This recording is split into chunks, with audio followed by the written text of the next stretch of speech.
All right. So before we get into tearing this all apart, I do want to do kind of like different stages of this. So the first stage is going to be the whole mod, just basic, the guitar as is. Meaning I'm going to gut the original motherboard out, I'll take the effects switch out, and anything else that's in there that I don't need. Maybe like, you know, like the sensor, the microphone and the sensor here. We'll leave the original strum bar as is, the buttons and all that. And we'll just wire up an Arduino, a Raspberry Pi to that. And then the next one will be USB-C port. I'll show you how to add a USB-C port. I would like to put it here, but with the board and stuff, because I'm probably going to put a light here, because that's how I do it. I like putting a light there. I usually don't put a USB-C port there, so I'll show the option there. When I do a standard guitar, I just like either through this hole or through the hole here where the jack is. Is it a jack? I don't know. The headphone jack, yeah.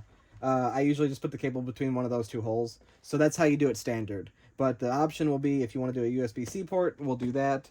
Then another option is the physical strum switches, because people do like that. And the fret fix. If you know what fret fix is, it's just physical buttons for these, kind of like the mechanical frets that we have on Guitar Hero guitars. On to the video.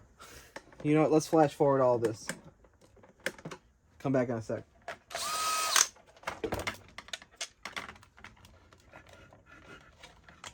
Okay. So right off the bat, we can start gutting stuff. We're not going to use this anymore, so we can just get rid of it.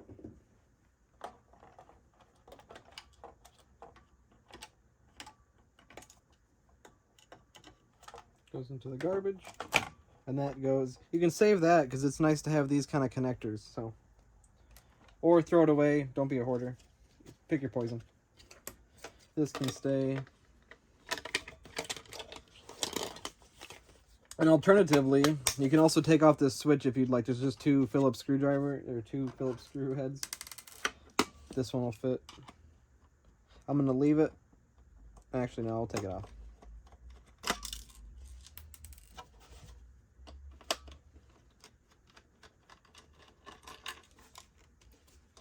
Alright, so now...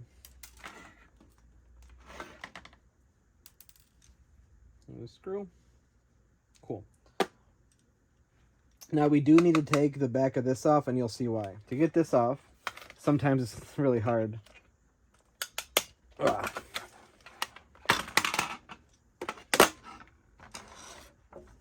So yeah, we do need to get this off. We're going to go back to this guy. Don't do these two screws there.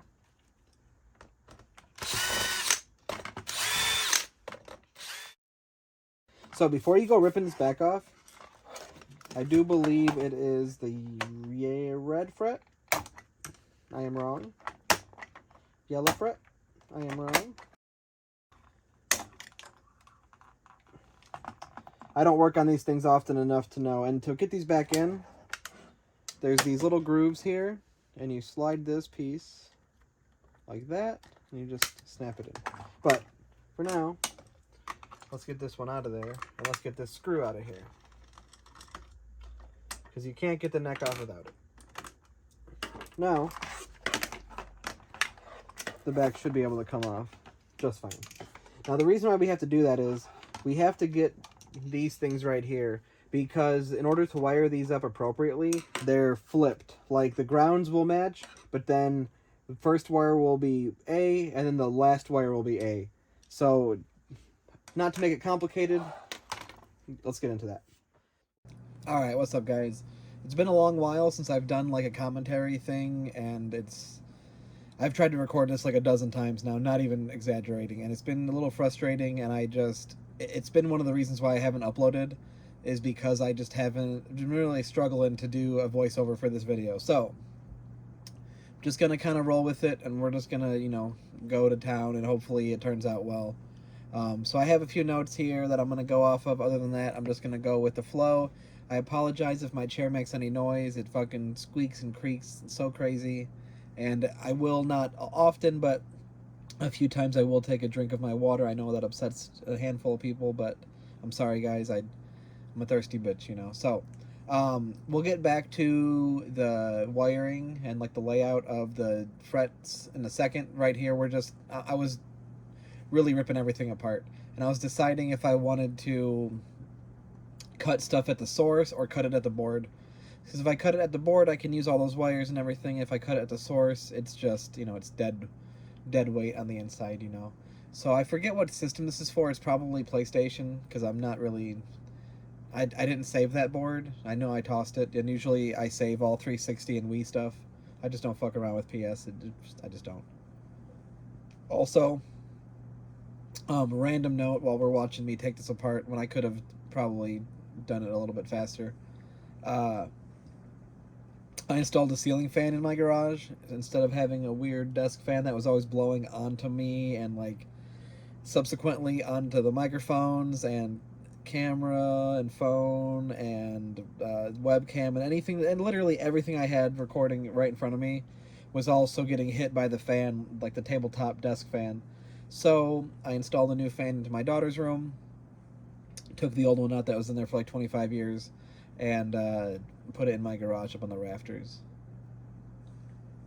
And it's maybe, you can probably hear it, but it's way less noisy and it blows way more air, so I love that. And yeah, here's just me removing it. I think at a certain point I'm kind of like debating if I should leave some things or take some things out. Those wires I used. Also, I was trying to figure out a good spot to where to put the board, the microcontroller. Usually, how do I word this? Usually how I do this is, even if I've done this in the past, how I do the video and how I try to present it is, like, I'm doing this for the first time. So there's other videos that I've done, tutorials, where I'm showing you like, hey, this is definitively how we do this, 100%, stick to this method.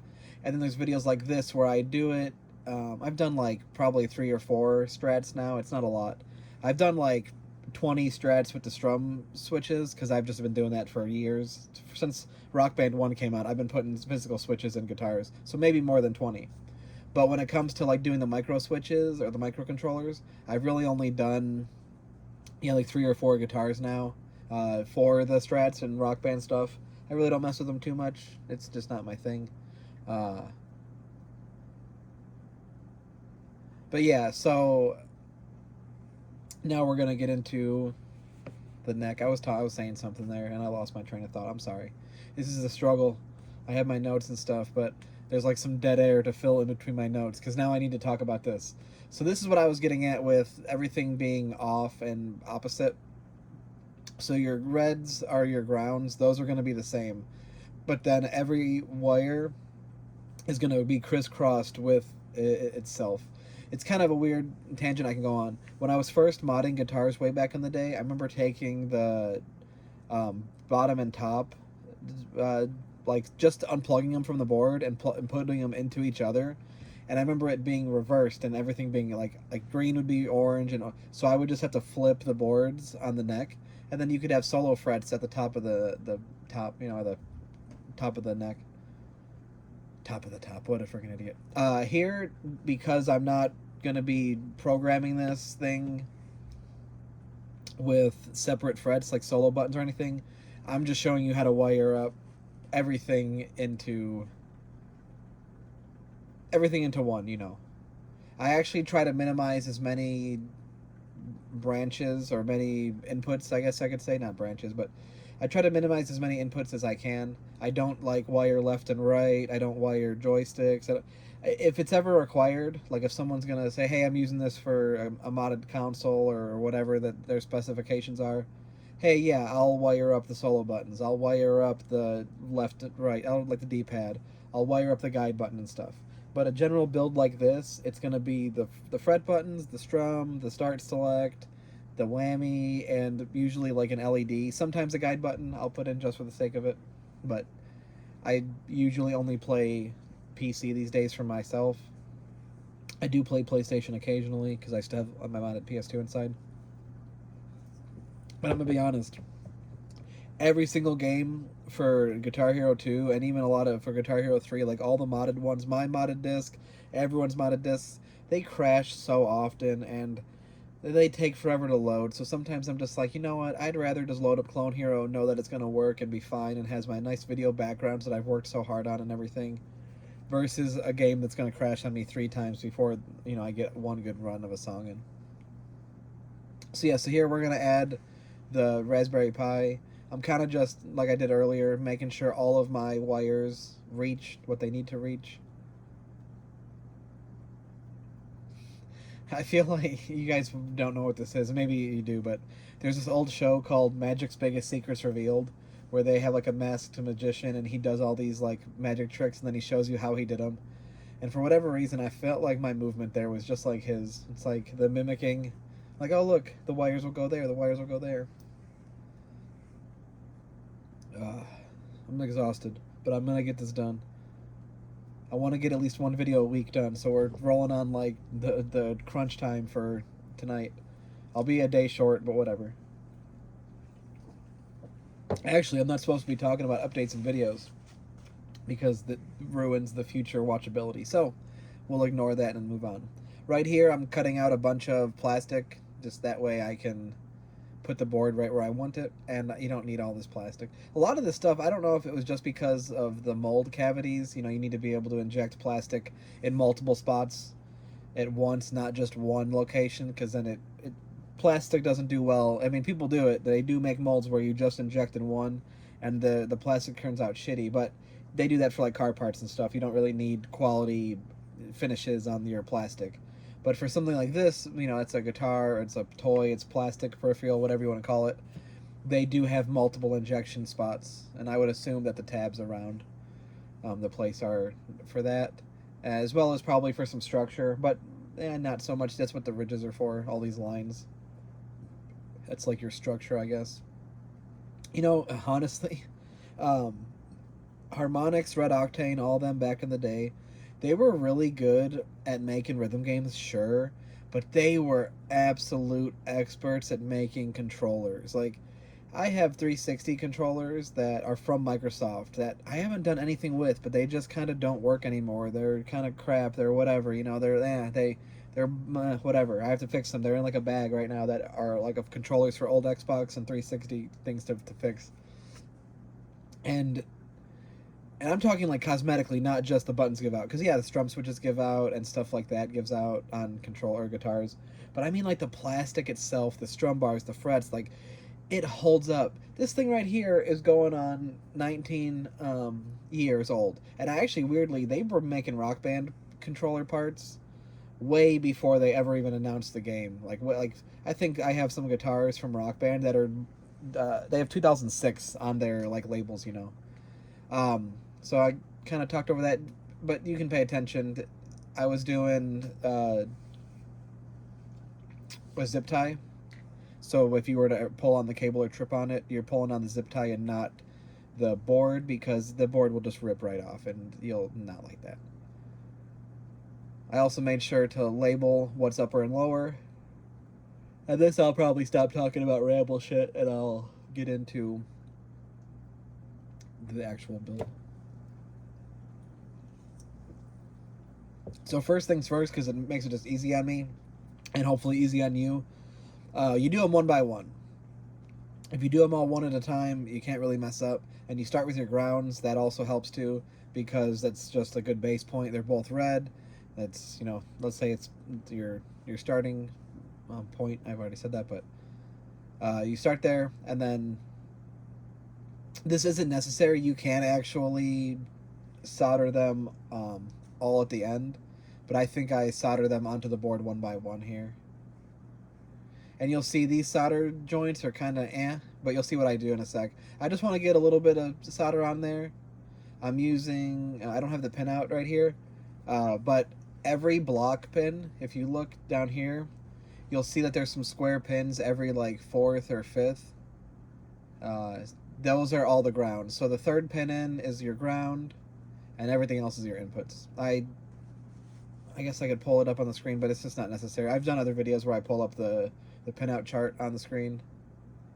If it's necessary and anybody asks, I literally can just draw up one on Photoshop and put it in like Imager or whatever. But yeah, there's your ground. that's done. And I also, if you were to just copy, it's not like it's super easy to copy play-by-play this video, but if you were to copy what I'm doing here, you'll be good enough. Well, I have designed this as the end-all be-all tutorials on making a Strat with the Raspberry Pi. Sadly, I did miss out on putting the layout on screen. And as I mentioned, we're on crunch time here, so this is what we're getting. Also, I will put parts in the description. Oh, there's a chair. I'll put parts in the description. That way, you know, I always say I will, and I usually don't. But I will put parts because, just, you know, I think that's best. For this first half, like the whole first part of the tutorial, you'll really just need, you know, a Rock Band Strat. You'll need your Raspberry Pi or Arduino if you're choosing. I just like Raspberry Pis more. They're more robust. They don't break as easy, and I like them. That they might even be cheaper ultimately the way I buy them in bulk, but that's my thing. I like Raspberry Pis. What was it? Oh, a USB port or a USB cable, and like as long as the strum switches work, which they usually don't break. What's kind of nice with Rock Band guitars, how they function is they don't really break ever, unless somebody were to have punctured or broken the board. Like this, you see this little like piece of heat shrink looking tube thing on that strum there.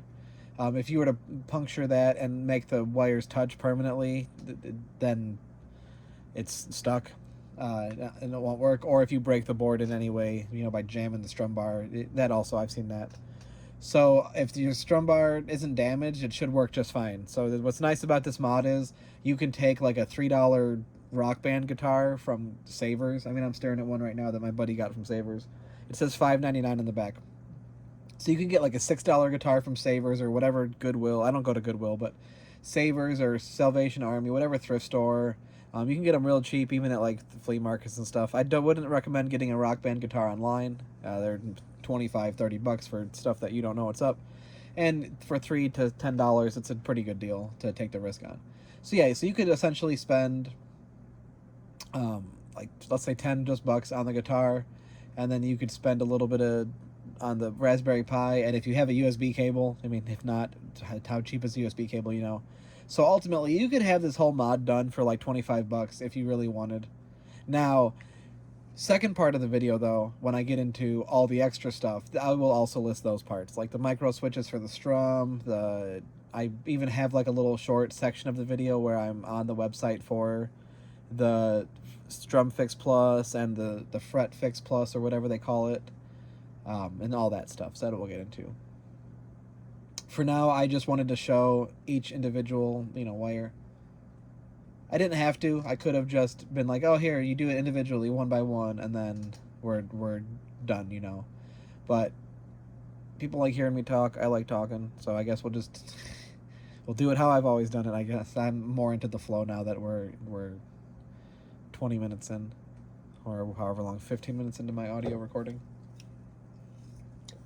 And I'm out of water in just a sec here, so rejoice. Okay, so I see what I did. I did the ground first because that was just the most sensible thing to do. And then I went through and I soldered all the pairs together. And now I'm soldering the pairs to the main board, right? It makes sense.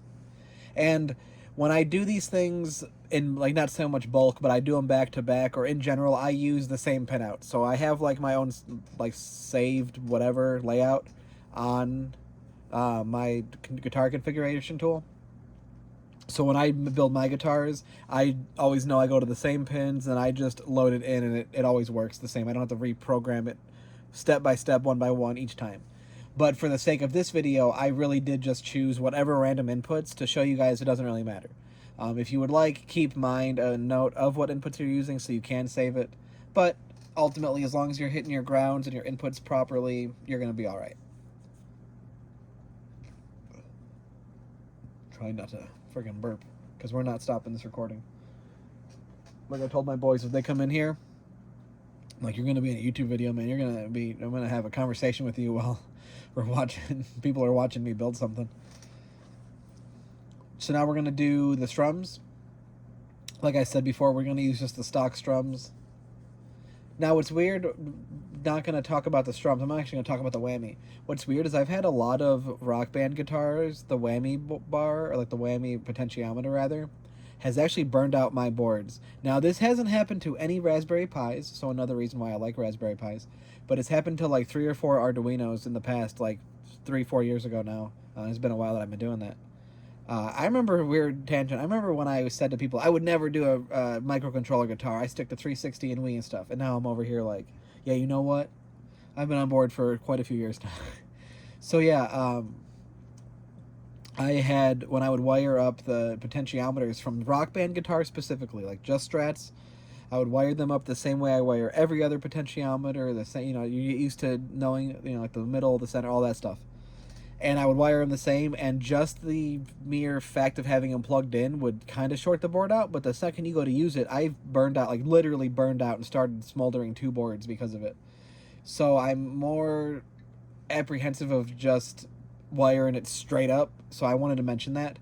But because I've always had luck with Raspberry Pis, I really wasn't gonna care. So like when this video, this tutorial part, you'll see I just wire it as I would wire any potentiometer, any guitar, any board, you know. But if you are using something that's not a Raspberry Pi, please note that something about those old potentiometers and Rock Band guitars, I don't know, something's weird about them. So that's easy to see as my ground. Oh, one thing I do want to mention, when I put my wires together, it's a cool trick. I've actually shown quite a few like older dudes that work in my industry and stuff, and they're like, yeah, you know what, I tried it and that's pretty cool and it works really well. So what I do is when I am putting 2 wires into one terminal, instead of just like soldering them together and then trying to solder that onto the terminal, which they'll split and separate, I twist the wires together and then I tin them together. Now it's like welding it, basically 2 wires into one. Then I trim any excess that I don't need, solder it up together, and it works really well. Here, I'm not too sure what I'm doing. I can't, it's too bright. I need to fix my lighting over there, because the lighting works really well for me to see stuff, but then, okay, so I'm doing guide. And ultimately, I'm only going to use the, I don't even know what I'm using from it. I think just the start select. Now this I know I put something on the screen. I definitely know I did. Let me drink the rest of my water. Here we go. So you're really only going to be using GG, background, and that, those like top 4 wires there. Maybe 5. I tied the grounds together though. Me just talking to myself. What sucks is that I'm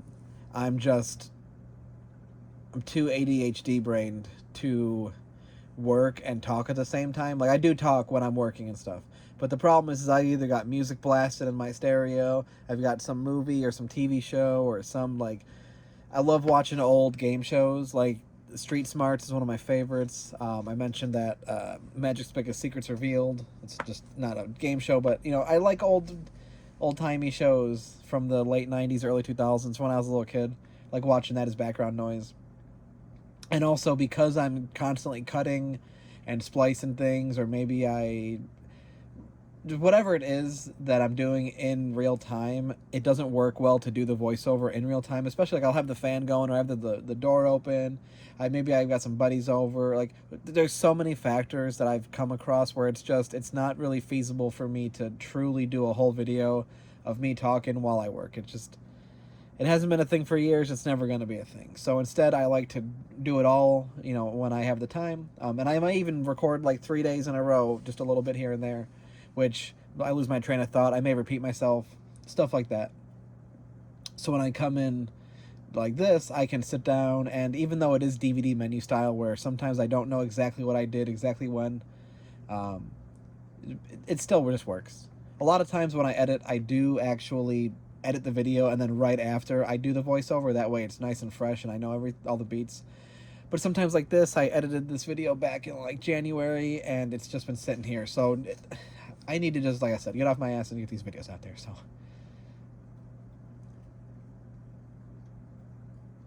and as you'll notice, I always do ground first. It's just the easiest way to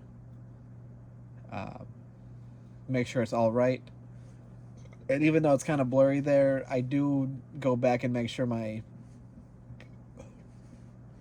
solder joints are good there. I could have trimmed the tip on that one a little bit in the middle, but it works well. And actually, we're kind of rounding off being done with this here. We have just the whammy bar to do, and then a USB to plug in, and then we can program it. So I'm going to just kind of shut up while it's programming, and I'll sit here through it. And then we'll come back and do some more voiceover stuff. There, I see a few more spots in my timeline that I am not going to do a voiceover for. It's kind of nice. In DaVinci, I can like change the color of all my clips. I'm sure other programs too, but in DaVinci, I can change all the color of my clips. So when I'm like, oh, look, a pink clip is coming up, you need to shut the fuck up and let the video do the talking. Actually, you know what I'll do is I'll go grab another water in that little time so I can annoy more people. This is very crucial, so I should not really be talking. So this is the whammy bar, and what you need to do is, as you see here, you're going to be going, shit. It's easy to get this right and wrong, but Raspberry Pi specifically, you're going to, if you look, it's going to be the 5th, 7th, and 8th pins. And I do believe it is center goes to the 7th pin, and then one side goes to 5th, and one side goes to the 8th. And you can always swap them back and forth. It's such a muscle memory thing for me, where I just kind of get it right each time, regardless of what I'm doing. Not to like say, oh, I'm so fucking awesome, but I just hit it so right each time, where like this time I just got it first try. I didn't really have to redo it. But yeah, so middle wire is pin 7, and like I said, outer wire pin 5, other outer wire pin 8. And if it doesn't work or it's backwards when you go to program it, you switch pins 5 and 8. I just don't know off the top of my head what 5 and 8 is. Actually, I have... Okay, I'll be... I'm going to shut up in a second here for the talking part, and then I'll come back with that. Okay, so before we get into programming it, I did want to stop, because I do have a little bit of time.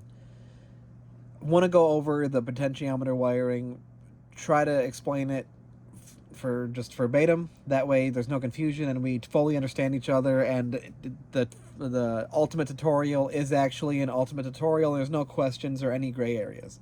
Now I do say, or will say, is only for the Raspberry Pi. You can use these same, you know, whatever the input or output, whatever the pin is, you can use that same pin and apply it to whatever board you're using. But specifically, I've got the Raspberry Pi layout here, and I'm going to show you.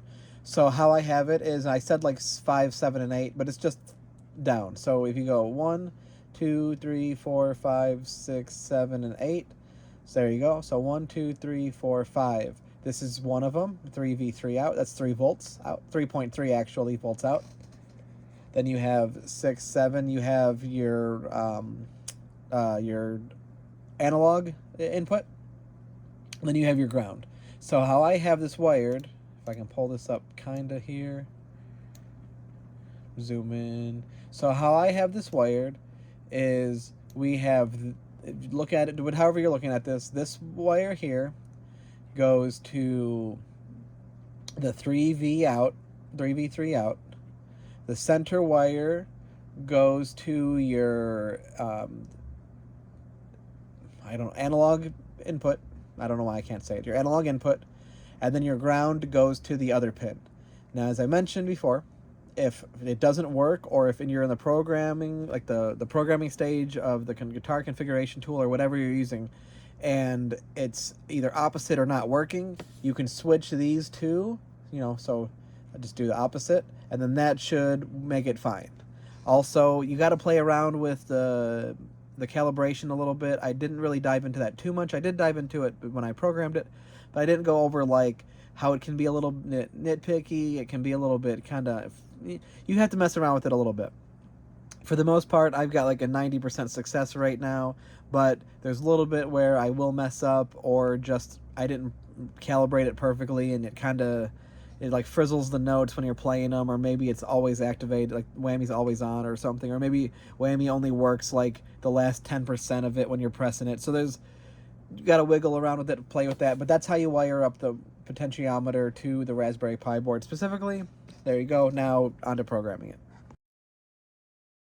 Okay, so now we're going to be programming the guitar. You will most likely have a different version of the guitar configurator than me. It's just going to happen. This is an old one. I don't like to update stuff. For me, it's like if it works well. I'm familiar with it. I leave it as is. But you'll most likely have a different version or a different type. You know, I believe that this stuff is open source. So when you first plug in your guitar, this will pop up. This little, this right here will pop up. And you can just ignore that. You can close that. You know, you're good there. You go back to the configurator tool, and you're going to scroll down until you find, whether you use a Pi Pico or anything else, it'll be there on the list. Hit continue, and then now we're going to go to start programming. Now we want to also start configuring. So here we have the layout of the guitar. Again, it may look different for you, but it also doesn't really matter. There I am again. And what you're going to literally do is you're just going to click this. You're going to automatically find. You're going to press a button. Apply your changes. You go to your next red fret. Apply. Press the red fret. And then you just go down each of these. These are all going to work just fine since we wired them up perfectly, you know, normal. The only thing that is going to be iffy is the whammy. And that also may just work. Strum bar.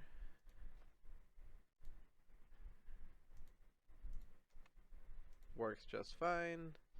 Select button. That works. Start button. That works. And then whammy. Apply changes. Hold on. Okay. Now we write this as is. This is what I remember. It's been a good while. Write that as is. Now we go to here and we can now calibrate. I know you don't see it here. So basically my TV freaking broke. The one that I use up here. So I'm using like a much smaller TV with the same aspect ratio, but because Windows knows it's a smaller TV, it like fucking balloons everything up, and certain programs just do that. So I do apologize, but I can see here it says calibrate whammy. Now move to the minimum value, I think is like here. Then maximum value is down, and then I set my dead zone. I could be opposite with that, but we'll leave that for now. And then what we'll do is we'll hop over into Clone Hero for just a quick sec, and we'll test that the guitar works. Then once we test everything that works, we will go back and we'll add like the mechanical strum, an LED, and I think that's it.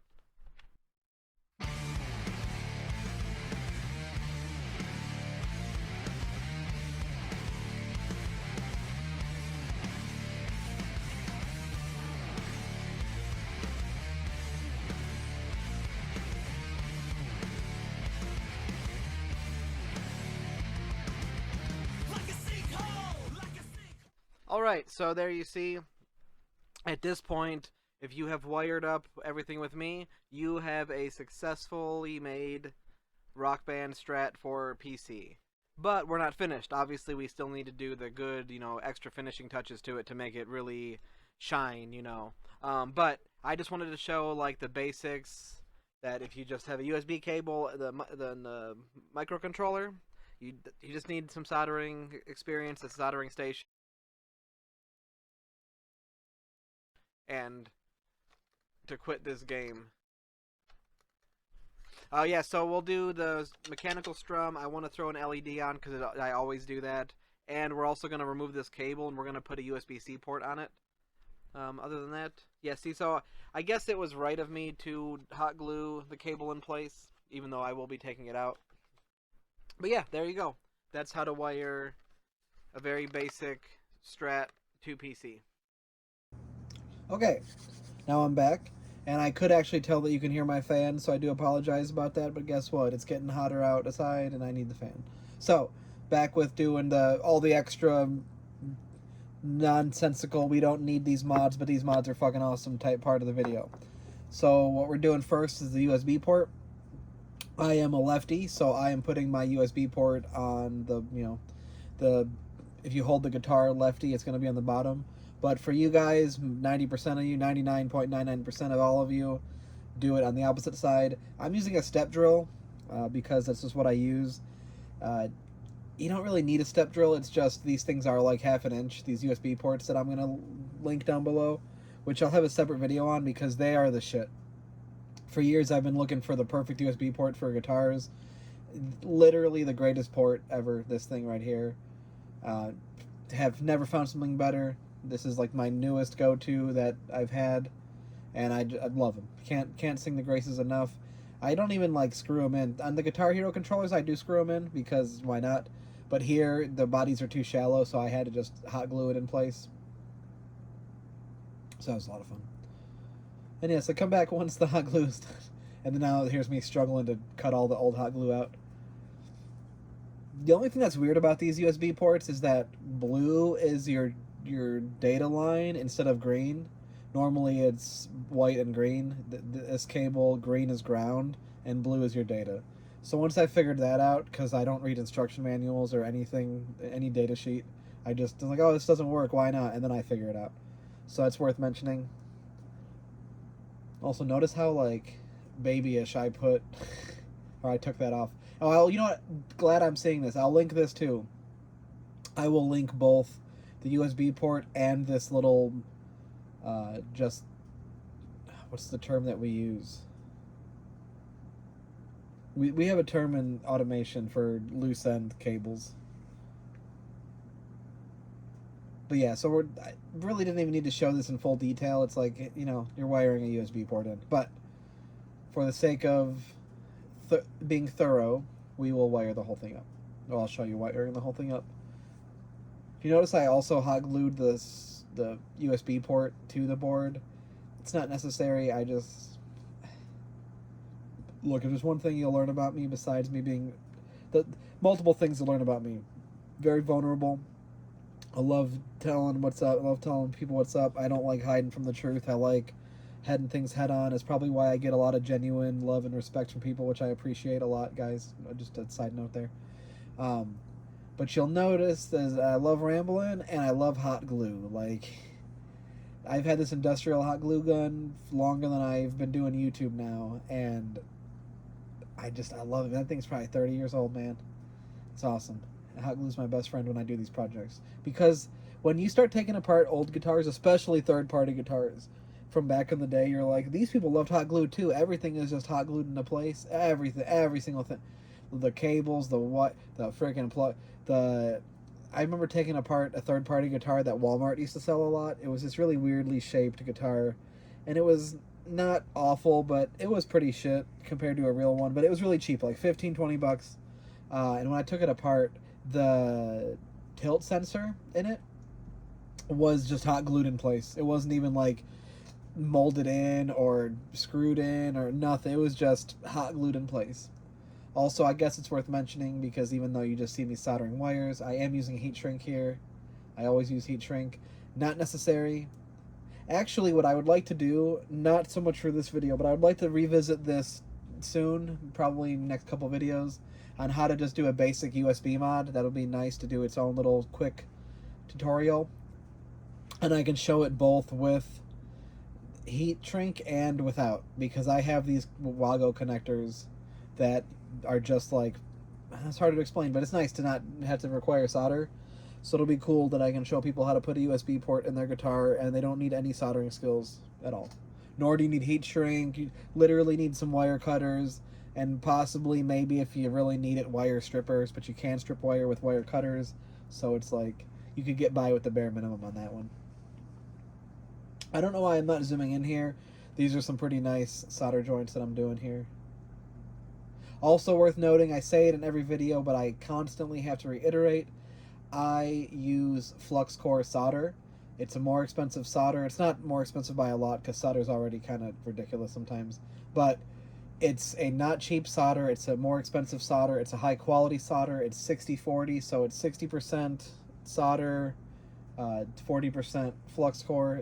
I have lead core solder here in the garage, but I try not to use it because I don't exactly want to be breathing in lead. But that shit is buttery smooth and just, I love how great it works. The reason why I do that is because I don't like flux paste, and I've just found in all my years, I'm the flux core type person. But you'll see 99% of shops and people around, all videos you'll see, especially circuit board wiring and all that kind of stuff, you'll see that people like using flux paste, like the solder wicks. They use all this fancy stuff that is really nice to have and to use. I just don't use it myself. I don't. Nice cut there. Not jarring at all. But here we go. Now we're on to the switches. So with the guitar that I just wired up, we're ripping these switches off. Oh, someone's coming. What's up? What's up? Can I get the CD? Oh, you need it? Yep. I already burned. Oh, there's a DVD in there, but I already burned. Okay, I can take it out. That's fine. I can tell. I already burned my Windows XP, so. What? Yeah. Oh. So I'll install that later. On the other computer? Yeah.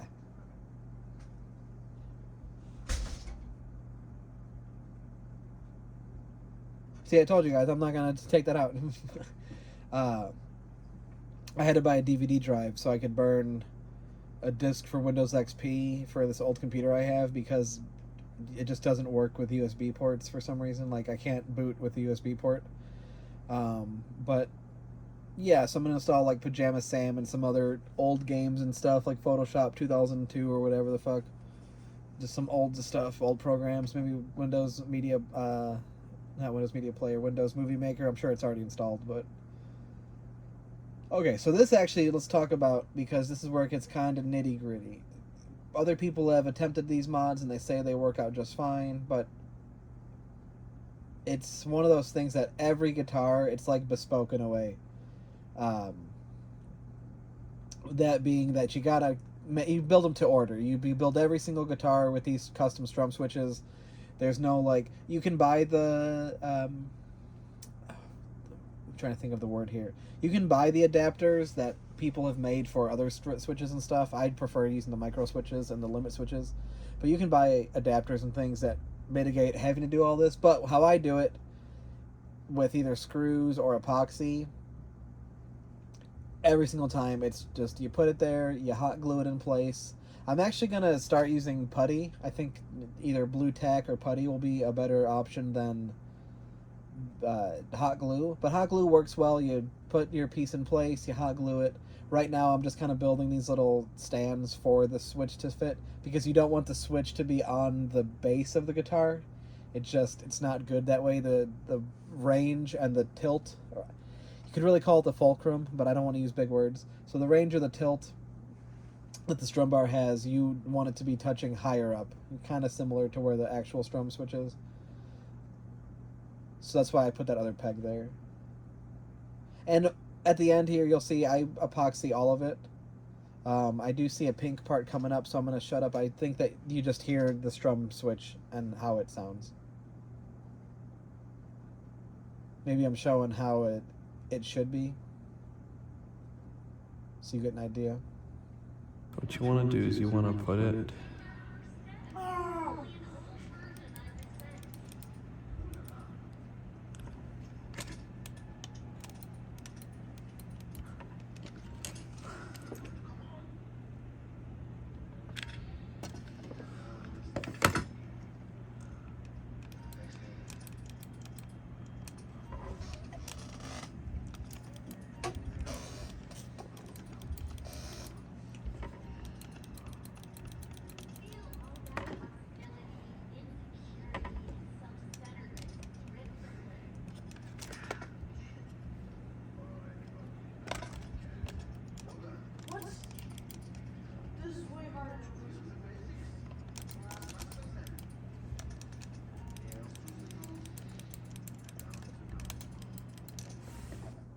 Alright, so I'm guessing what I wanted to show there and what I'm going to explain now is that you want the switch to be fully open and barely touching the strum bar.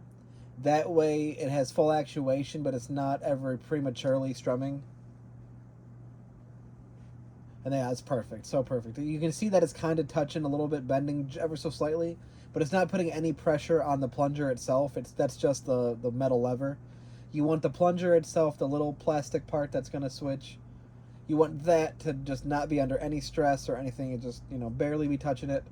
And the reason why I do make it ever so slightly touch is when I do that with both of them, it kind of makes the strum bar hug itself in the middle there. Yeah, there's those springs and whatnot, but it is really nice to have that extra feel. That's one complaint people say, not just the sound of the Rock Band strum bar, but there's no like feedback feel, you know.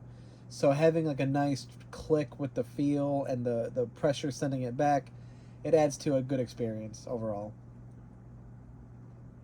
And you can see even there, the switch is quite low, like middle of the strum bar. Imagine if it was lower than the pegs I put. It would be so low and it wouldn't actuate well.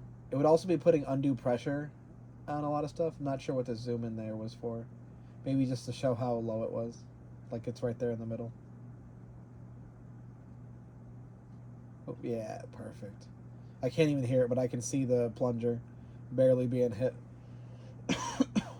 Then I lightly hot glue this in place. As I said, I hot glue all the pieces in place. Then I come back with a bunch of epoxy. Because with these switches, especially when you're strumming on them so crazy, you want something like hot glue is strong, don't get me wrong. It's a lot stronger than people will give it credit for. But you really ultimately, their best option is to use like machine screws that are, you know, tappable or whatever. But this is a different type of mod. It requires drills. It requires not center punches. It requires countersinks. It requires machine screws with, maybe you want to tap the plastic. It requires the nuts, the lock washers, the regular washers, you know, all the stuff. Versus epoxy, it's equally as strong, and it's literally just like you mix it and then you pour it on there, and you don't get it into the terminals, and you don't get it into the plastic holes, so the switch itself doesn't. Like, you can get it into the screw holes, but you don't get it into any other plastic crevices in that switch, or else that switch will never work again, because epoxy's not that thick, and it will get into the switch. But if you do it right, just how I'm doing here, and I even add some toothpicks, toothpicks. I wind up, like, gluing the toothpick against it, and that adds a lot of structure. Toothpicks are great for that kind of stuff because they're wood, so they're porous. So the epoxy can really get into them and kind of like create a structure, one and the same. It's very nice. I like using toothpicks for stuff like that, especially when they're in a guitar. Who cares what it looks like? It's all about function. And if you know the song Clouds Over California, I fucking have seen Clouds Over California with this guitar. My first time ever seeing it too, by the way. So it's a lot of strumming, a lot of fret stuff. And I was seeing like other really crazy strum things too. So these strum switches here, fantastic. They work well. Something that's worth noting too, in other videos that I've done with this, people have kind of complained to me about the noise, the loudness of how the limit switches are. And they're absolutely right. Limit switches are very robust. They're made for automation and like automation type machines. Like you see them on mills and lathes, you see them on slides and things. They're end of travel type situation devices. So they're made to be smashed and hit and things, and they're made to be used a whole bunch. It's made to last, you know. Versus micro switches, which is what these are, they're just less than. They're not really as robust. They're made with less than materials. They're made to not be destroyed. They're not really made to be smashed against. But for the use case of a guitar, I can strum the shit out of it as much as I want. I can beat the crap out of it. I can do all that, and it works just fine. There's those toothpicks I was talking about that I epoxied in place, and then I wind up snipping them off here. But yeah, no, I stand by using micro switches. They are so much more quiet.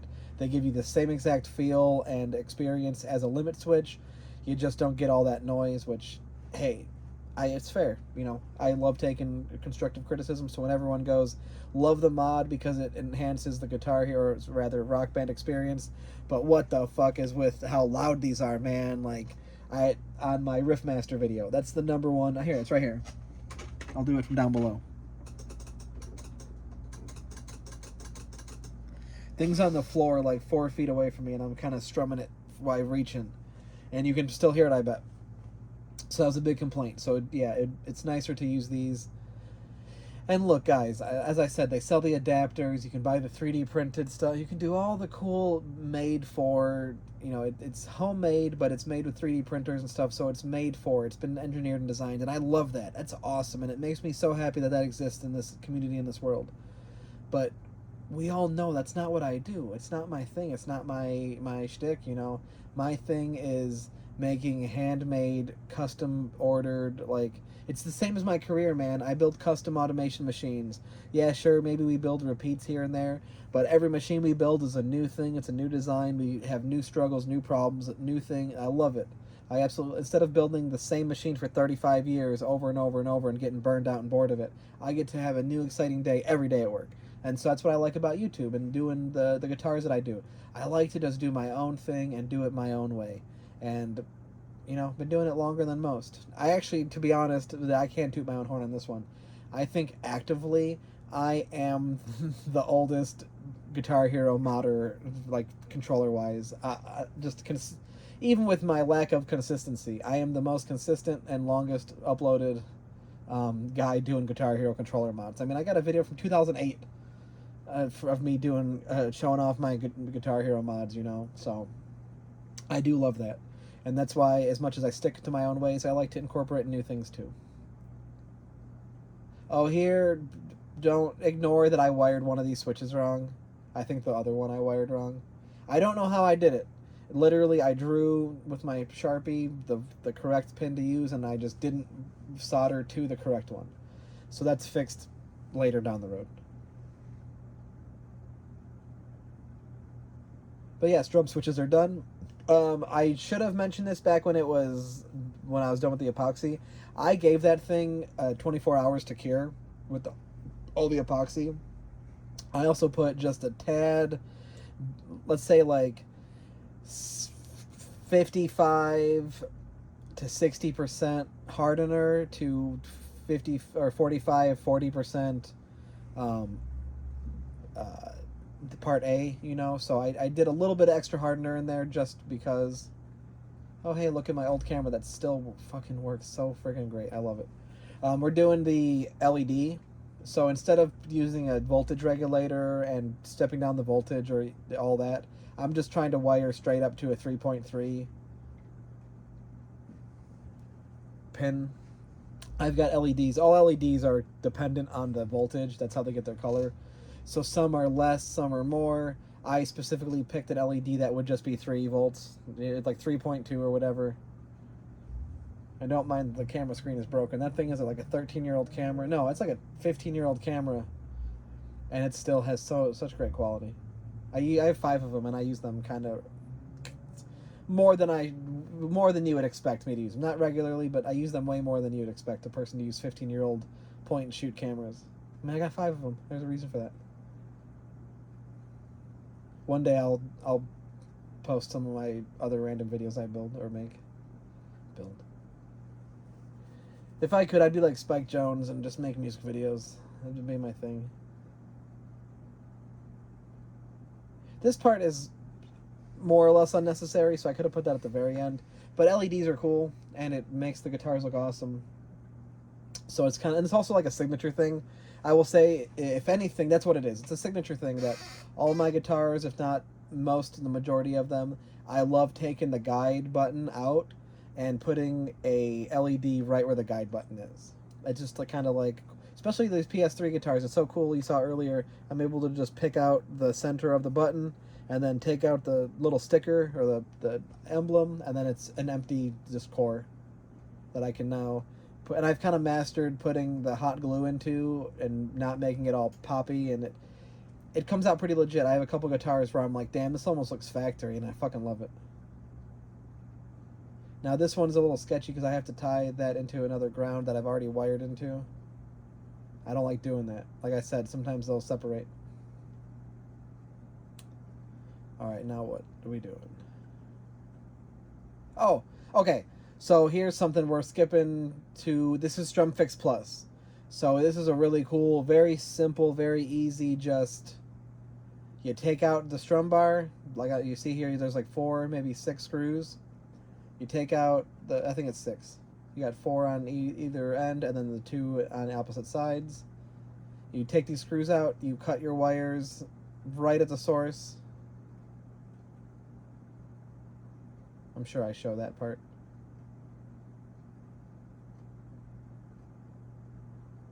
Oh no, screw stuck. Alright, yep, right at the source. I cut it just flush against the board. That's the best way. You get the most meat with all your wires. And I personally save those. It's kind of crazy. I don't need to, you know, but I do. Okay, so I do want to take just a quick second to kind of show you what's up with all of this, because I have the like original first edition StrumFix Plus, and I have like a different from Etsy mechanical frets that I'm showing off when I have mine. So this stuff is way different. I mean, I bought mine, I want to say 5 years ago now, maybe 3 to 5 years ago I bought mine. So it's definitely old, and I see there's so many upgrades here. The installation is going to be the same as you're about to see. You literally just take off the old board, put the new one in, screw terminal it in. So, all good. But I just wanted to show off these guys. This is ByteArts, I do believe. Yeah, ByteArts here. They have a... It seems like it's not fully done, but they have like a whole guitar that they're selling. It looks pretty cool. These are just renderings, but no, that was kind of sick. This is ridiculous. So it looks like you make whatever body you want, and then this thing fits into it, like this piece fits into it, or maybe they're separate. I don't know. I'm not going to get too much into the guitar. I just wanted to show that real quick.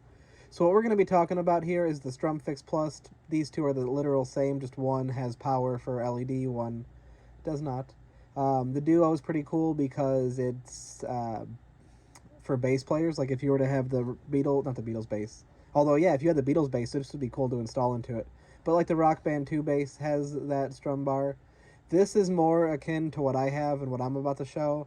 I have the 1, but the 2 has the same switches here. These little baby switches that are not bad, but just they have a very short stroke, and that is one of my problems with them, is I feel like I barely touch it and it's already activated or actuated, whichever, you know. So this and this, and even this, these 3 things right here are very impressive, and even this one, because if you've seen my video on the Riffmaster or my video on the Jaguar, you've seen that it's actually pretty intense on how to wire up some physical strum switches to it. So it's really cool that they have adapters for putting physical, like these things, well, these guys in there, you know. And also, while we're here, let's talk about the fret fix.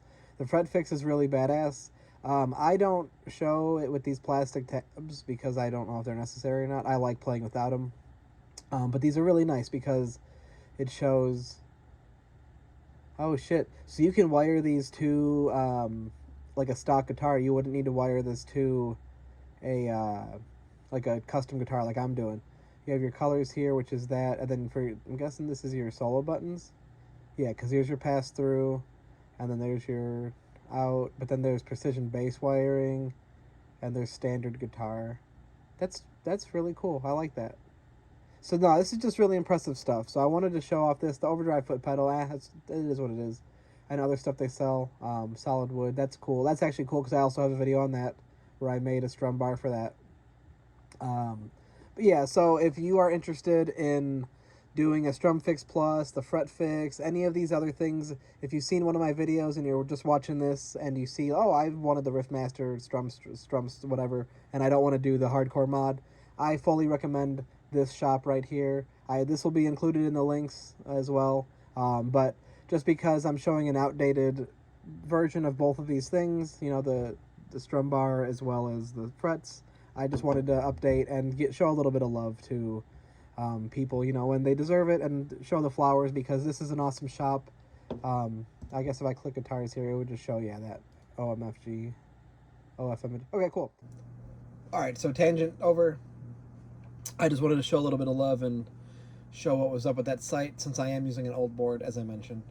But no, this thing is so freaking awesome because even though I don't like it myself, this is perfect for somebody who wants a mechanical strum bar, and they don't want to do any like real modding or anything like that. It's like just you compromise a little bit, you know, with the extra skills you need to build something better. You don't have to have any of those skills, and you can just swap this board out. It's literally, as I said, 6 screws to take the other one out, 4 screws to add this one back. You strip your wires, and it's a screw terminal. It's nice, no soldering required. I can't sing the praises enough. Truly, it's regardless. I want to reiterate so much. Regardless if I don't like using the Strum Fix Plus or not, it's just, it's great. It's all I can say. Also, if I remember, I'll put the wiha set of screwdrivers in my list of things to do, or like my tools, because wiha's awesome and they have the best screwdrivers in the world. I usually don't care about certain tools, and I'm like, you know what? You don't really need any fancy tools. You just need a can-do attitude and a decent set of tools. Nothing fancy. But stuff like wiha, they're maybe a little more expensive than the rest, but they're the shit. They're comfortable. They're ergonomic. I guess it's the same thing. They're the shit. I use them in my professional life. I've got a set of like crazy big industrial ones, and then I've got my little set for doing like terminals and PLCs and stuff. Which I'm guessing that's where these come from. These screwdrivers here are probably just ones that I had at work back in the day, and then I bought new ones and took these home. This is nice. You don't really need to matter. It doesn't matter which wire goes. I can't speak. It doesn't matter which wire goes where. What's nice about these is that they're separate and they're not tied together. So as long as you have the wires in the spots, and notice I flipped them over. You don't need to flip them over, but I do just to add a little bit of beef to them, so the terminal's really torqued down. They're very small wires. They've got to be like 28 gauge. Because I use 24 at work, and even that, those aren't as small. And there you go. There's your StrumFix Plus. There's nothing to hear. If you want to hear it, go to my channel, find my shorts. It's one of my shorts. And now the fun. Adding the mechanical frets. This one is actually, again, really easy. It's so straightforward, so easy. You unsolder your old board, you put this on there, you solder the new board in. It couldn't be easier, more simple, besides just you need to have some soldering skills and make sure that you take the wires off in the right, you put them back the way you took them off. It would be kind of easy to flip them and then have them be all messed up.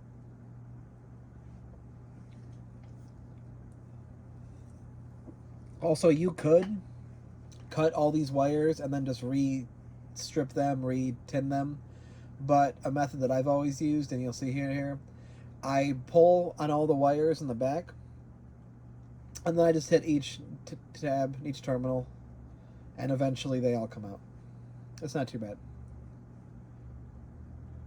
I also kind of do things a little fringe style that clearly burns a little, it hurts, it's kind of hot on the wires on the hand, but you just manage. I mean, I've been hit with 480 volts before, AC, obviously not DC, and it's not the greatest of things, so. Oh, and you can do like that. Like I mentioned, don't mess it up. I just marked the board. Pretty easy, straightforward. Now, I do have to clean these up and take the old wires off. I think I found the other guitar that I had these in, and I just cut them out so I could show for this video. But that guitar was also gutted as well. So a lot of times what I will do is I will... Yeah, it's taking forever. A lot of times I'll build a guitar real quick for just whatever random purpose, and then I never play it again, or I don't mess with it. Like, I still have in just pieces the Kramer guitar that has Explorer guts in it that I put a Noctua fan. I was like, oh, it's bowling style. We're going to put a fan in the guitar body. And I did. And then I played it like once or twice. I think I needed the frets out of it, so I took the frets out of it, and now it's just like a shell with a very rare Explorer guts in it, because it has the colored wires, which are my favorite. It's like first edition Guitar Hero 2 Explorers.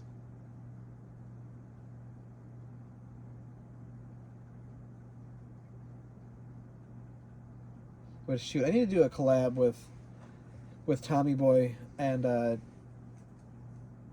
I just want him to send me that red octane guitar, that red one. No one knows what I'm talking about, but Red Octane had other guitars built that weren't just the SG for Guitar Hero 2. I think it was like an online bundle or something like that, or maybe like Best Buy or something weird. And they apparently made a wired red version that no one's really seen before. So that was crazy.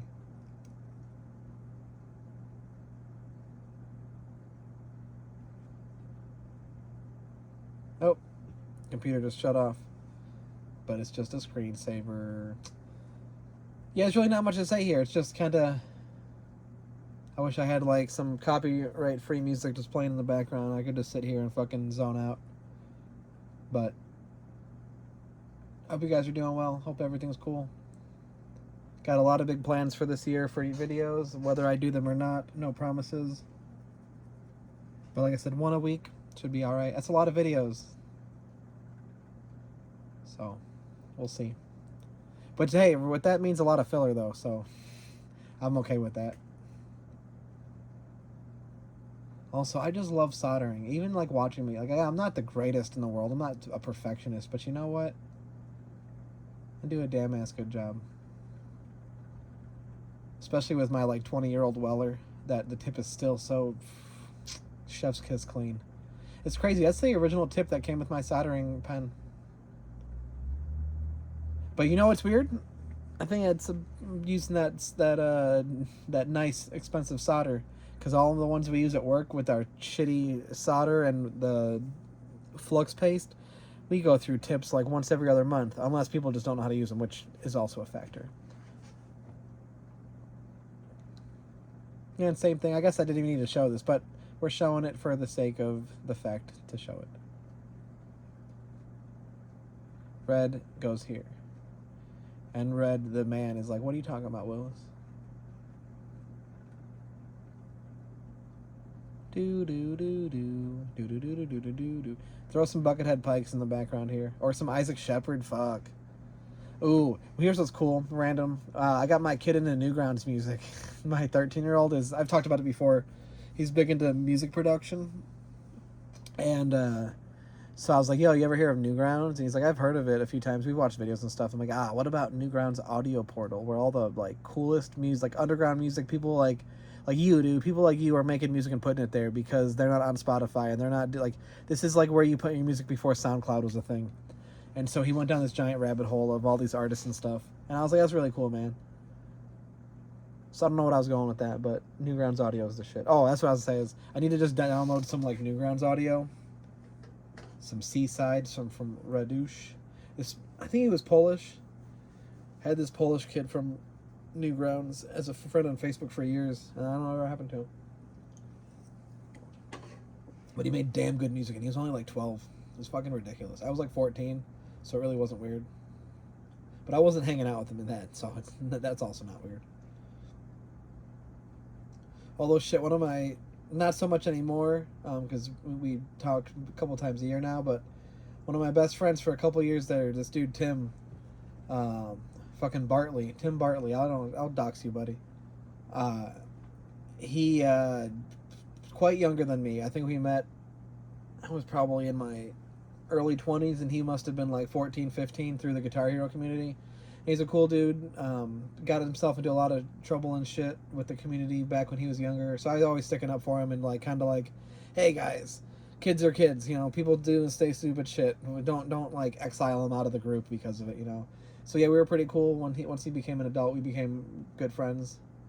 And now he's playing real guitar, which is funny because everyone's always like, play real guitar to Guitar Hero players, and he does, so it's cool to see.